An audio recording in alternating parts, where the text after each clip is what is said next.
राधा वल्लभ श्री हरिवंश। आज हम सब के प्राण प्रिय पूज्य श्री प्रेमानंद जी महाराज के विषय में थोड़ा सा जानेंगे।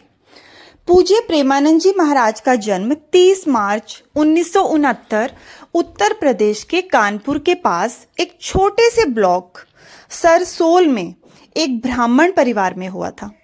उनका असली नाम अनिरुद्ध कुमार पांडे है। उनके पिता शंभुनाथ पांडे और माता रमा देवी दोनों ही अत्यंत धार्मिक और भक्तिमय स्वभाव के थे। उनके दादा एक सन्यासी थे और बाद में उनके पिता ने भी सन्यास ग्रहण कर लिया। परिवार का माहौल बेहद सात्विक था, जहां संतों की सेवा और धर्म ग्रंथों का पाठ नियमित होता था। उनके बड़े भाई संस्कृत के ज्ञाता थे और घर में भागवत गीता का पाठ करते थे, जिसे पूरा परिवार सुनता था।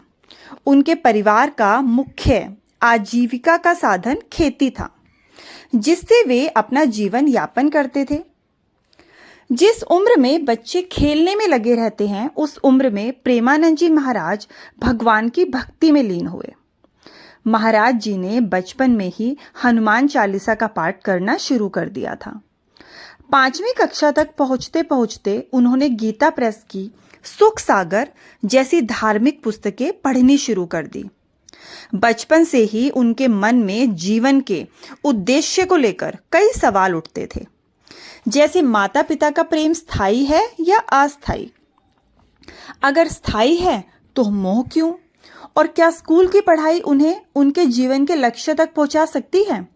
अगर नहीं तो इसे पढ़ने से क्या लाभ? इन सवालों के जवाब खोजते खोजते उन्होंने श्री राम जय जय राम और श्री कृष्ण गोविंद हरे मुरारी का जप करना शुरू कर दिया। 9वीं कक्षा तक पहुंचते पहुंचते उन्होंने यह निश्चय कर लिया कि उन्हें आध्यात्मिक मार्ग ही अपनाना है। इस निर्णय को उन्होंने अपने माता पिता को साझा किया और वो परिवार को छोड़ने के लिए तैयार हो गए। प्रेमानंद जी ने घर कब त्यागा? देखिए, श्री हित प्रेमानंद गोविंद शरण जी महाराज ने 13 साल की उम्र में घर छोड़ दिया था। उन्होंने सन्यासियों से दीक्षा ली। संतों ने उनको आनंद ब्रह्मचारी नाम दिया। कुछ साल बाद उन्होंने सन्यास भी ले लिया। महाराज जी ने अपना ज्यादातर जीवन गंगा नदी के किनारे बिताया और गंगा मैया के साथ ही रहते थे। महाराज जी ने बहुत साधारण जीवन जीना शुरू कर दिया। वे केवल थोड़े से कपड़े पहनते थे और गंगा के जल का ध्यान करते थे। जो भी भोजन मिल जाता उसी से गुजारा करते थे। चाहे जितनी भी ठंड हो, महाराज जी हर दिन गंगा में 3 बार स्नान जरूर करते थे। वे कई बार भूखे प्यासे हफ्तों तक लंबे उपवास भी करते थे, लेकिन उनका मन हमेशा भगवान की भक्ति में लगा रहता था। कहते हैं कि सन्यास के रास्ते पर चलते हुए प्रेमानंद जी महाराज को भगवान शिव के दर्शन हुए। महाराज जी बताते थे कि भगवान शिव की कृपा से ही वे वृंदावन की ओर आए थे। एक दिन जब वे बनारस में एक पेड़ के नीचे ध्यान कर रहे थे, तब उन्हें राधा कृष्ण की महिमा का एहसास हुआ। एक संत की सलाह पर उन्होंने 1 महीने तक श्री चैतन्य महाप्रभु की लीलाओं का अनुभव किया और यह महीना उनके जीवन का सबसे बड़ा मोड़ साबित हुआ। इस अनुभव के बाद उन्होंने सन्यास का मार्ग छोड़कर भक्ति का रास्ता चुना। रासलीला ने उनके जीवन पर इतना गहरा असर डाला कि महाराज जी इसके बिना एक पल भी नहीं रह सकते थे। उन्होंने अपने एक शिष्य की मदद से मथुरा जाने के लिए ट्रेन पकड़ी और वहां पहुंच गए। उस समय उन्हें यह भी नहीं पता था कि मथुरा ही उनका स्थायी निवास बन जाएगा।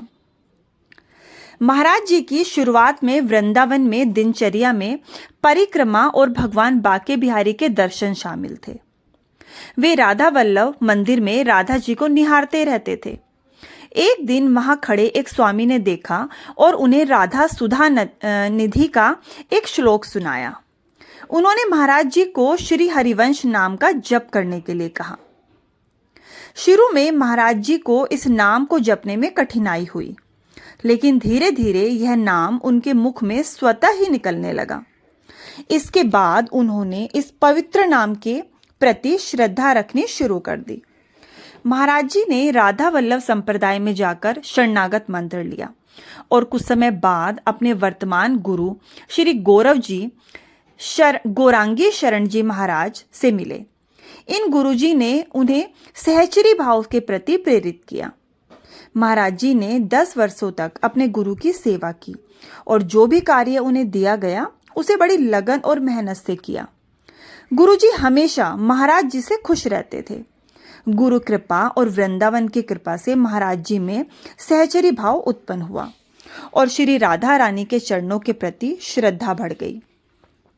महाराज जी को जो भी मिलता वे उसे स्वीकार कर लेते थे। उनकी कोई व्यक्तिगत इच्छा नहीं थी। वे अपने शिष्य और वृंदावन वासियों से बहुत प्रेम करते थे। महाराज जी की वाणी से निकली हुई बातें बड़े से बड़े पापी को भी धर्म की राह पर लाने में सक्षम होती थी। उनकी वाणी में नाम की महिमा को विशेष महत्व दिया जाता है। हम ऐसे महान संतों के चरणों में बार बार प्रणाम करते हैं और आशा करते हैं कि उनकी कृपा सभी पर हमेशा बनी रहे। राधा वल्लभ श्री हरिवंश।